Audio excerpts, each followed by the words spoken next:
Bismillahirrahmanirrahim. Assalamualaikum warahmatullahi wabarakatuh. Alhamdulillahi alamin. Wassalatu wassalamu ala asyrafil anbiya'i wal mursalin wa ala alihi wa sahbihi ajma'in, amma ba'd. Nama saya Muaz Hakimi bin Dalha, pelajar tingkatan 5 di Sekolah Menengah Kebahasaan Agama Segaman. Baru-baru ini saya baru sahaja menghabiskan bacaan saya terhadap novel yang diterbitkan untuk komponen sastra, iaitu Komsas bagi subjek Bahasa Melayu tingkatan 5 di seluruh sekolah menengah di negeri Johor, iaitu novel Silir Dak Sina karya Iza Parman. Ini bukunya jika anda dapat lihat sekarang ini. Baik, biar saya ceritakan sedikit tentang buku ini. Yang pertama, perkara yang saya suka tentang buku ini ialah tajuknya sendiri yang sudah pun cukup menarik. Tajuk yang ini membawa maksud, iaitu angin yang sepoi-sepoi bahasa daripada selatan dan bayu daripada selatan. Itulah maksud kepada perkataan Silir Dak Sina yang selama ini menjadi misteri kepada saya tentang apakah maksud sebenar di sebalik tajuk ini.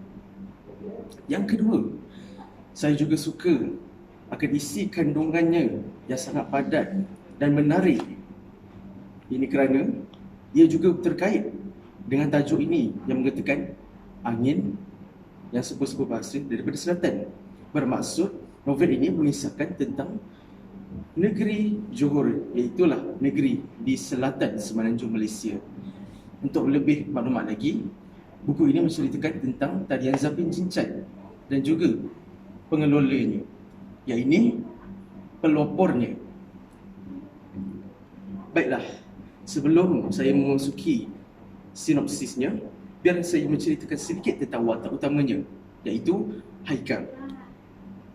Haikal merupakan seorang calon STPM yang berusia 19 tahun di sebuah sekolah di negeri Terengganu. Beliau tinggal di sana bersama dengan ibunya ataupun panggilannya Umi, Siti Rafiqah, dan juga bersama dengan ayahnya ataupun gelarannya Walid Abdul Fattah, dan juga dengan adik tirinya Siti Asia.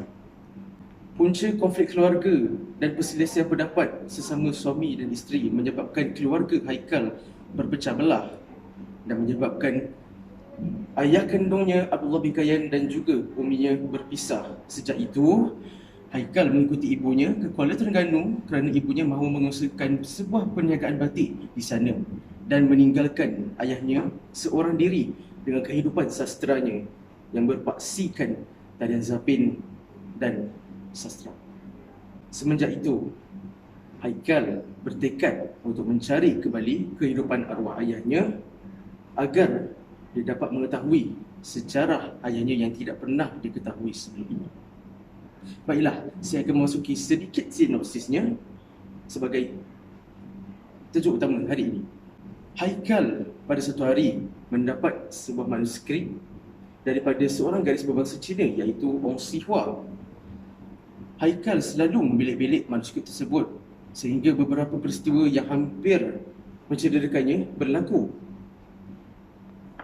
Maka Haikal pula teringat akan ibunya yang pernah menceritakan tentang ayah kandungnya yang dipisahkan darinya sejak daripada kecil. Semenjak itu, Haikal bertekad untuk mencari semula kehidupan arwah ayahnya di kampung asal mereka, iaitu di Kampung Seri Purnama, Batu Pahat, Johor. Walaupun mendapat tekanan keras daripada ibunya, namun Haikal tetap bertekad untuk pergi ke sana seorang diri dengan sokongan daripada kawannya Ratna dan ayah tirinya sendiri Abdul Fattah. Setibanya di sana, Haikal mendapat sambutan dan disambut dengan mesra oleh penduduk kampung. Malahan, penduduk kampung juga terkejut kerana beliau merupakan anak kandung kepada Abdullah bin Kayan, seorang yang pernah mengharumkan nama Kampung Seri Purnama satu masa dahulu. Semenjak itu, Haikal akhirnya dapat mengunjungi pusara arwah ayahnya yang dia impikan selama ini. Daripada situ juga, Haikal dapat menuntut semula harta pusaka yang telah ditinggalkan oleh arwah ayahnya, yang mana arwah ayahnya memberikannya kepada Tauke Ong untuk diserahkan kepadanya apabila dia kembali ke kampung Seri Purnama.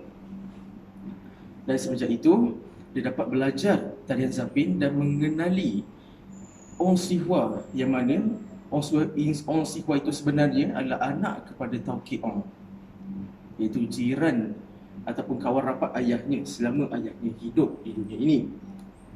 Dan pada akhirnya, Haikal dapat melakukan ataupun membuat persembahan tarian zapin Jincat bersama dengan Ong Si Hua.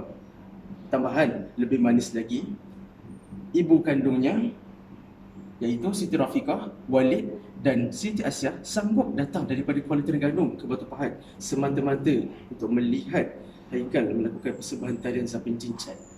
Itu merupakan pengakhiran kepada novel ini. Nilai yang dapat saya temui daripada novel ini ialah nilai kasih sayang. Contohnya, Abdullah bin Kayan sangat merindui Haikal kerana itu merupakan anak kesayangannya.